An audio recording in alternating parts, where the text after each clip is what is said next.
There's just one way to handle the killers and the spoilers, and that's with the U.S. Marshal and the smell of Gunsmoke.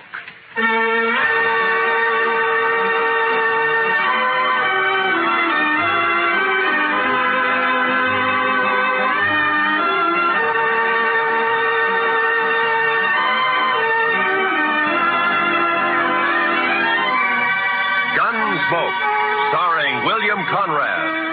The story of the violence that moved west with young America. The story of a man who moved with it. Matt Dillon, United States Marshal.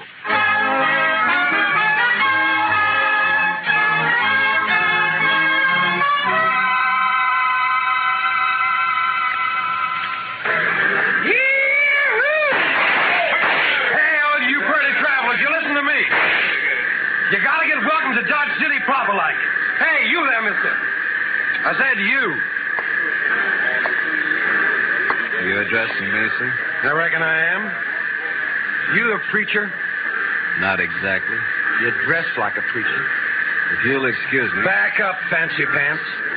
You ain't no preacher. I figure on making you dance some for the folks. You think you can hoorah me? Dude, I said dance. Dance or the next shot will take off one of your toes. I don't think I'd like that. Doc, no. All right, Thorne, put up the gun. Marshal, you got a wild and woolly town here. Marshal, you move aside. I'm going to make this grinning dude kick up his heels for us. I'd say that might be quite a trick, Thorne. Unless he's changed a lot since I last met him. Have you, Doc? Not for the good, Matt. I was afraid. You pasty-faced tenderfoot. I said for you... Shut up, Thorne. He's drunk, Doc. He's dead. You just don't know it yet.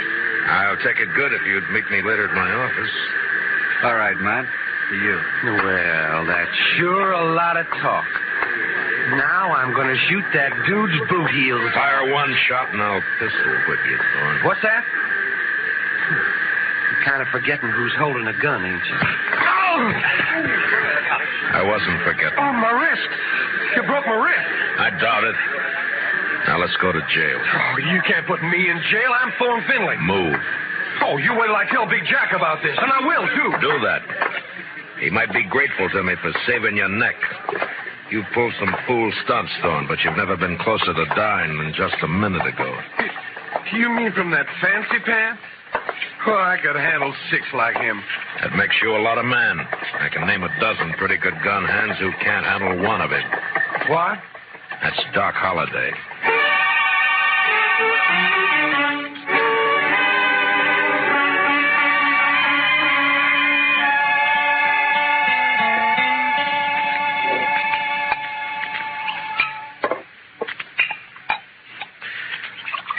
There you are.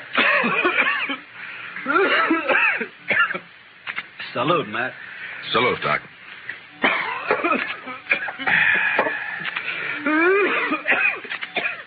That sounds worse, Doc. Yeah, I got orders to go to Arizona. Air's dry there, better for my lungs. Going? Thought I might. Wyatt invited me to visit him. He and Virgil and Morgan are the law down there. Some little mining town called Tombstone. Well, it sounds peaceful anyway. If it isn't, it will be by the time Wyatt Earp gets through. He is the peacemakingest man I ever met outside of you. Matt, who was the tellerhead down at the depot anyway? Oh, Thorne? He's just a spoiled kid. Kid? Couldn't be much younger than you. Sure, but Thorne never grew up.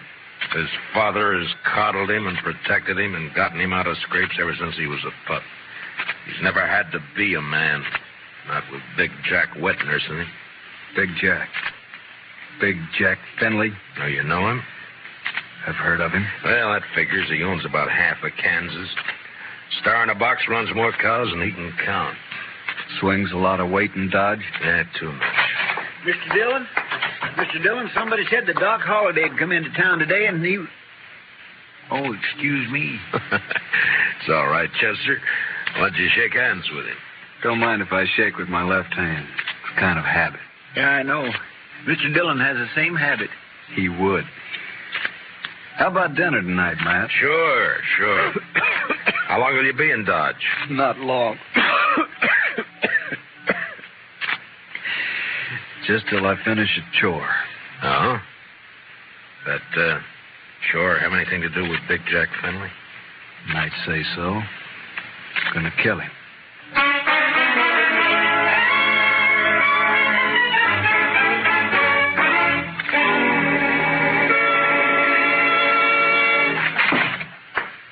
All right, Dillon. Turn him loose. You, forgot to close the door, Mr. Finley.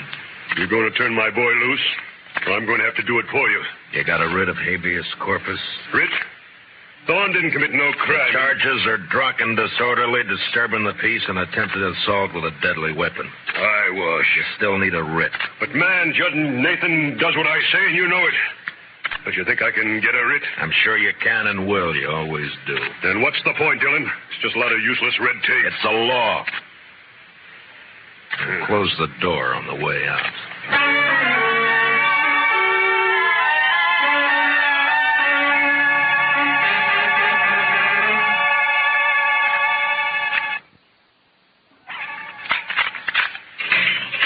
All right, Thorne. Didn't I tell you Big Jack would get me out? When are you going to learn you can't play? Save the speech. The law can't touch a Finley. You ought to get smart, Marshal. Like you? Sure, like me. Hi, Big Jack. You okay, son? Fine. Anything else, Mr. Finley? Why, yes. My boy here is a little boisterous sometimes, I know. High-spirited, you understand? Uh-huh. So? So, I want to put a stop to all this nonsense of yours, arresting him every time he kicks up his heels a bit. Now, go on. Well, I'm offering you a job. Let's say, protecting my interests. $200 a month. And no work, naturally. I see we understand each other perfectly. No work, of course. All I have to do is just shut my eyes whenever Junior here breaks the law, huh? I said we understand each other. There's no need to elaborate on it, Dillon. There's a big need.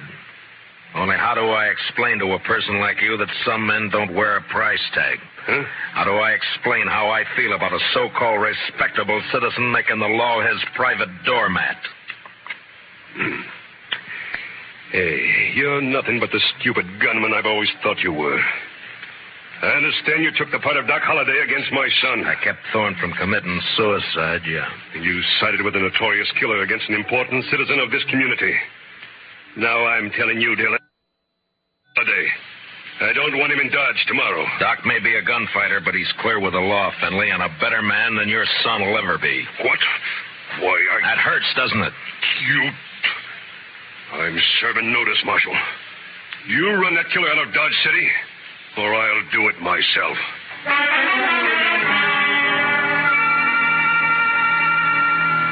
Big Jack Finley, cattleman and self-made king of southern Kansas. No better or worse than most of the men carving empires out of the West, until love for his son blinded him to the fact that Thorne Finley had gone bad. And from here on, I knew the war was on between Big Jack and me. So Big Jack Finley's going to run me out of town, huh? No, unless I do it first. Oh? I do something naughty, Matt? Well, you threatened a man's life. That...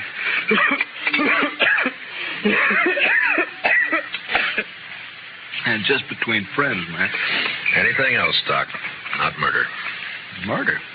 I give him an even break. With you, that's still murder. Don't you think you better tell me about it? Mm-hmm. What if I don't tell you? Now, then my job's to warn Finley and try to protect him. You're a tough man to be friends with, Matt. It applies to you, too, doesn't it? Guess maybe it does at that. Didn't realize how I put you on the spot by spouting off my good intentions. Sorry. Forget it. You want to talk to me? All right. Remember a girl named Ruth Davis? Mm-hmm. Died in a riding accident a few months ago. Always wondered if it wasn't suicide. She lost her brother 2 weeks before that. No accident. No suicide. You sure? Sure. You know, Ruth and her brother ran the ranch alone. Mm-hmm. A man started pestering Ruth, and she hated him. Her brother kicked the man off the ranch. This fella dragged Ghost Ruth's brother, made it look like a robbery. You have any proof of this? Yeah. Ruth was afraid to go to the law, so she sent a letter to me. Here, read it yourself. She says the man was Finley and says she expects him to try and shut her up for good. Well, that doesn't mean it's Big Jack. I went to see Ruth's folks. They had her belongings. Among them, I found this. Watch chain. Engraved JF on the clasp. Jack Finley. You see why I've got to kill him, Matt? He forced Ruth's horse over that cliff, sure. But do you still think she died accidental? No. But who's responsible is something for a court to decide. Court? With Finley's money and influence, he wouldn't spend 5 days in jail even if he was convicted, which he wouldn't be. He doesn't own the court. Maybe not, but it's still the most powerful man in the state against a dead girl whose only friend is Doc Holliday. How do you think a judge will decide? Doc, I'm going to ask you a favor. Make it one I can give. I got an idea, but you must let me handle it my way. Give the law a chance. All right, Matt, I can wait. Thank you. I'll keep this letter and chain for a while. All right, but if the law fails, I'll brace Big Jack Finley when he walks out of the courthouse. And you'll be bracing 2 men, Doc. Finley and me.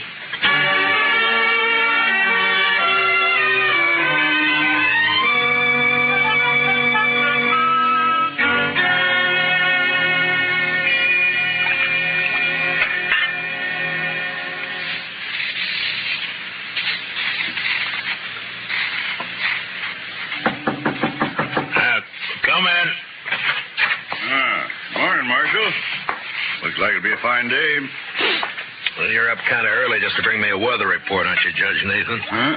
Oh, well, I want to see you. Go right ahead. You mind if I finish shaving? No, please do.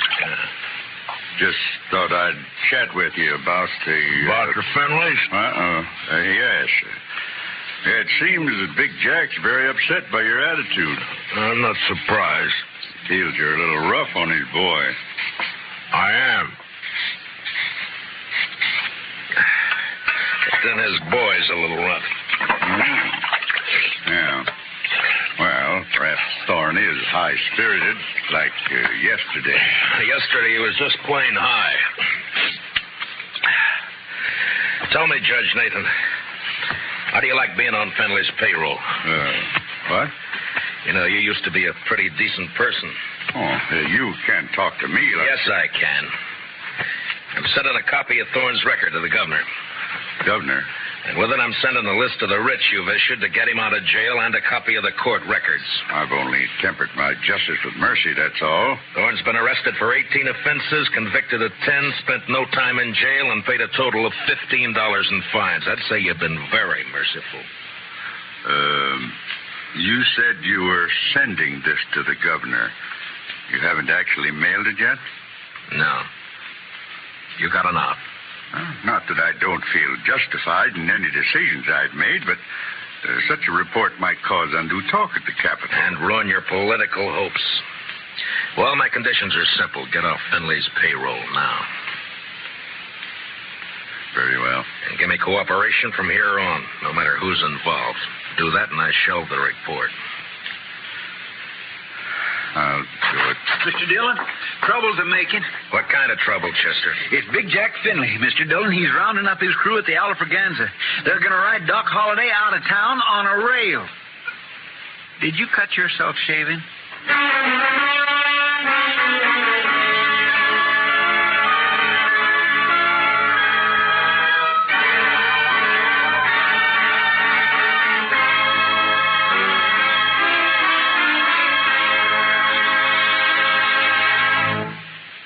We will return for the second act of Gunsmoke in just a moment. But first, don't forget, starting Monday, CBS Radio's tremendous news staff will start bringing you the complete coverage of the Democratic Convention in Chicago. As you found during the Republican Convention, CBS Radio never misses. So, starting Monday, stay with CBS Radio all day and evening for the Democratic Convention. Now, the second act of Gunsmoke.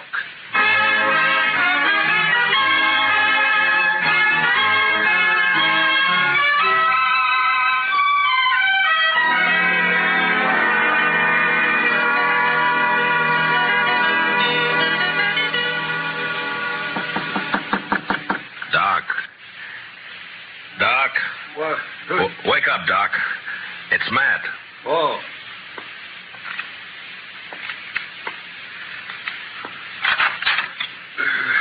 What's up? Trouble. Lots of trouble. Big Jack Finley's organizing a little citizens committee of his own hand-picked men coming to escort you out of town. On a rail? Yeah, that's the general idea. Here, take a shotgun. Yeah, I'll hide it under the covers, modest like. Yeah. I'll wait against the wall here. Good. That'll put him in a crossfire. If it comes to that. There's enough of them, we're in a spot. Yeah, likely we are. You're risking your neck to save me some bruises. One I owe you, friend Matt. It's my job. Still one I owe you. There he is. Wrap him up. All right, stop right there. I'll shoot the man who takes another step. You think you're going to stop us, Dillon? I think so. Me and Doc. Doc. Show him, Doc. Sure thing, Marshal. Look, boys, surprise. Shotgun. I sure do love surprises. Dillon, I've got a dozen men with me. Well, sure, about 6 of them will die, Finley, if you don't crawl out of here fast. And guess who'll die first, Big Jack? You there, Moncrief. I always figured you for some brains. Get your boss out of here, quick. Sure talking sense, Big Jack. Shut up, Moncrief. You showing yellow. Oh, but, man, there's nothing here for us to die over. Listen to him, Finley. That greener Doc is holding has 18 buckshot in each barrel. He'll get slaughtered if he triggers that thing. And I'm getting edgy, Finley. And me, if I get a coughing spell, I'm liable to shoot without meaning to. All right. This is twice you have made a Finley back down. You'll never get a third chance. Let's get out of here.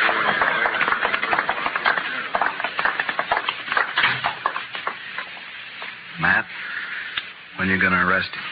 When I'm ready. Not long. I hope not. Getting impatient to see that man dead.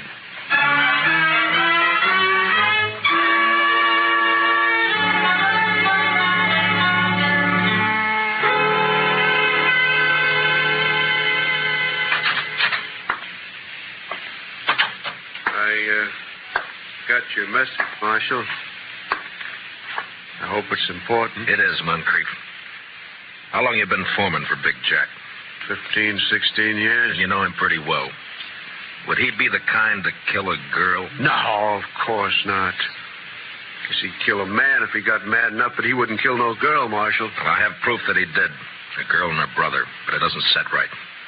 I'm hoping you can help. What's your proof, Marshal? A letter that names Finley as the man. Ruth Davis wrote it before she died. Ruth Davis. And this watch chain was found with her belongings. It's engraved on the back. I know. I was with Big Jack when he bought this chain in Chicago. It was right after his wife died. Big Jack wear it all the time? You rode the right hunch, Marshal. What? Thorne is your man, just like you figure. He had a yen for the Davis girl, but he kept it quiet. Guess he didn't want it known she throwed him over. But the watch chain... Big Jack gave that to Thorne on his 25th birthday. Whole ranch can testify to that. Good. All right, thank you, Moncrief. You, gonna try and arrest Thorne? Why? If Big Jack believes Thorne killed that girl, it'll break his heart. Broke her neck. If he don't believe it, Then? he'll protect Thorne. And, Marshal, there's not enough lawmen in the state of Kansas to make Big Jack give up his son.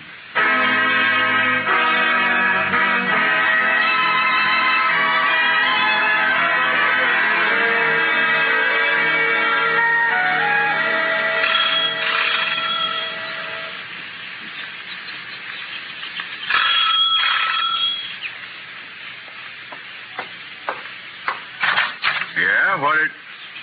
Oh, it's you, Marshal. And, John Holliday. Doc, this is Judge Nathan. Holiday? Oh, yes, I've heard of you. I've heard of you, too, Judge. Wonder which has heard the worst. What's that? Why, Judge, I'm here on business. Oh, of course. Come in, won't you? In my study here, so we won't be disturbed.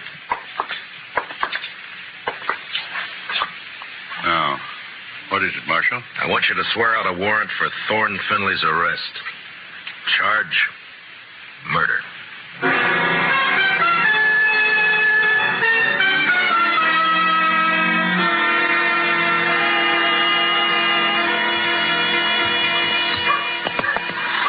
You sure you want to go with me, Doc? I'm sure. All right, hold up your right hand.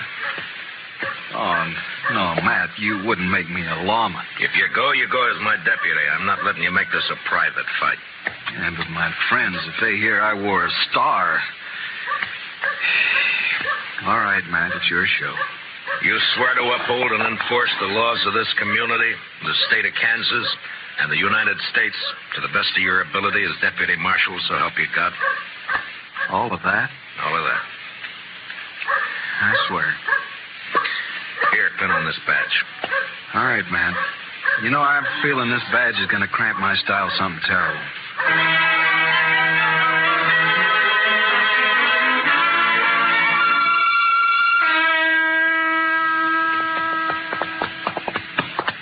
Better breathe our horses going up through this pass. We still got a good ride ahead. How far? Oh, about 10 miles. Hmm?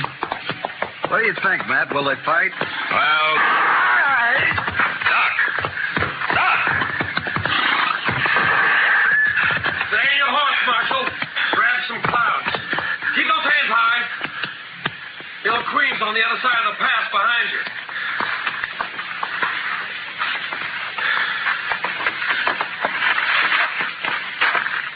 That's being smart, Dillon. Queen will drop you if you touch her gun butt. You're handy at this bushwhacking, aren't you, Thorne? If Doc He's all right. My slug seems to have bounced off his thick skull. Good. Yeah, let's pull your teeth. Better you do it. With your left hand, reach down and across slow. Pull your gun out with your fingertips and toss it away. Nervous? Just cautious. Or maybe this queen doesn't exist, huh, Thorne? Queen! Queen's one of Dad's men, but I pay him extra to work for me. Any more questions? I guess not. There's my gun. The rifle next.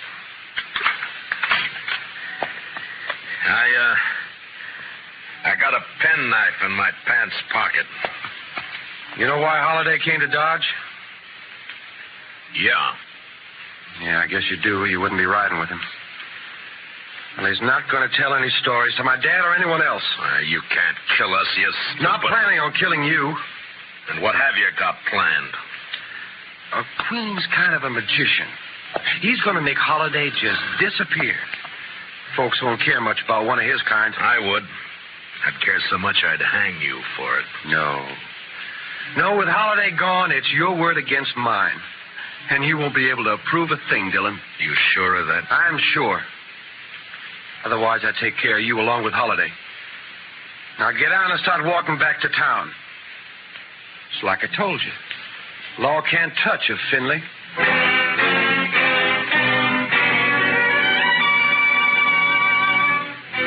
It was no time for heroics, so I walked.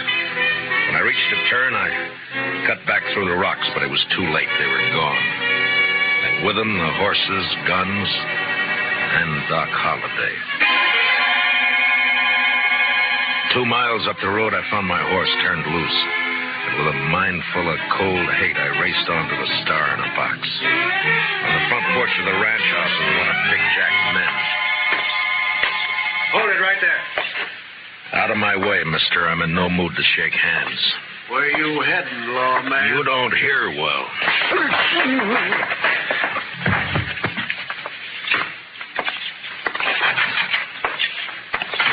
Dillon. Where's Holiday? How should I know? Get off my ranch. And where's that prize son of yours? What? Trot him out. I want him. Do you now? What on earth for? Thorne, put that gun away. Oh, no. This is just in case the marshal loses his temper. I've lost it, Junior. Sure. Dillon, I've had all I'm going to stand from you. You just think you have. Where's Holiday, Thorne? Where'd Queen take him? Holiday? Why, I haven't the faintest idea. Where is Queen, Dad? Riding fence line, but... See, Marshal, we don't know where your friend is. You're under arrest, Thorne. What's that? Ask him to show the warrant. Here. Read it, Finley. What? Oh, no. No, that's not possible. The judge wouldn't issue a warrant without proof. He has proof, Thorne. This is a lie. Thorne couldn't be guilty of murder. No. Take a look at his face. Son.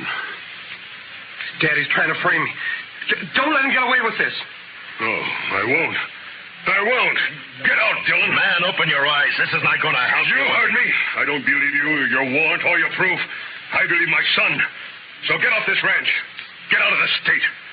You let me see you again, so help me, I'll kill you myself. Forget me. You're bucking the law. You I can't make my own law. So do I. Doc Holliday. But you're supposed to be dead. Queen was supposed He's to... the one who's dead. I carry a knife in my boot just for men like him. Thorne, God help me. You are guilty. He sure is. And if he knows any prayers, he'd better get them over with. No, Doc. He goes back with us as our prisoner. You're wrong, Marshal. I'll take care of my son. Dad, no. You rotten, lying, murderous pup. Please don't, I Dad. should have strangled you in the cradle when you were... Finley, look out! I threw myself at Finley and both of us hit the floor, rolling away from Thorne as he raised his gun to fire. Then in the doorway, the blood-stained, terrible figure of Doc Holliday went into action. His pale hands blurred over his holster. Ruth Thorne!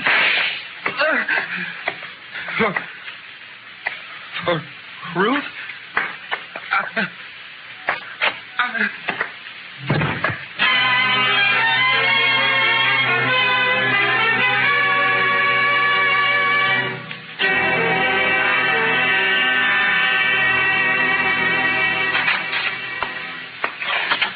Ready to leave, Mr. Holliday. Thanks, Chester. You sure you won't stay around a while, Doc? Yeah, we're good friends, Matt, but you're a peace officer. I guess I'm not a very peaceful man.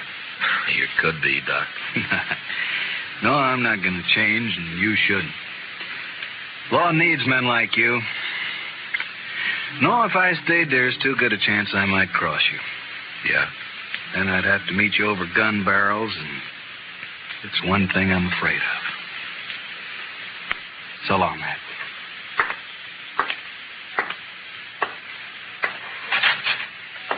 Good luck, Doc. My. I never would have thought Doc Holliday was scared of meeting anyone in a gunfight. You don't understand, Chester. Doc's afraid because he might beat me.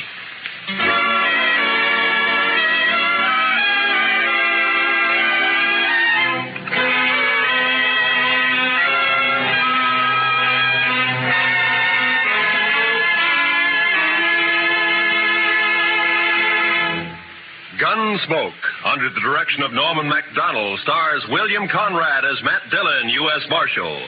Tonight's story was specially written for Gunsmoke by Herb Purdom, with music composed and conducted by Rex Corey. Featured in our cast were Harry Bartell as Doc Holliday, with Lee Millar, Nestor Paiva, Ralph Moody, and Tom Tully. Parley Bear is Chester. Join us again next week as Matt Dillon, U.S. Marshal, fights to bring law and order out of the wild violence of the West in Gunsmoke.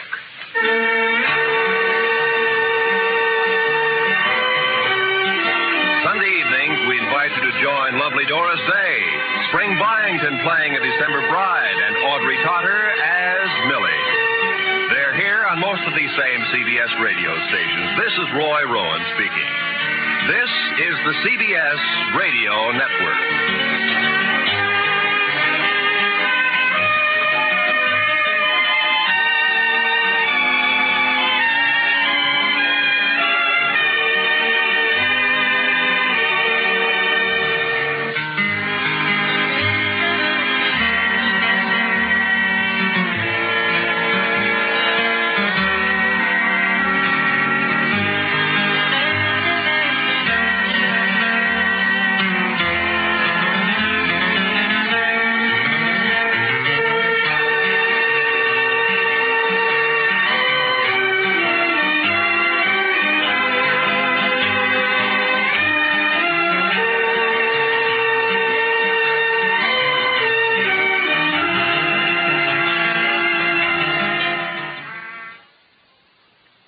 That was Gunsmoke number 13, originally broadcast on July 19, 1952. AvPro has a new, revised Volume 2 of the Gunsmoke series that has 5 new shows.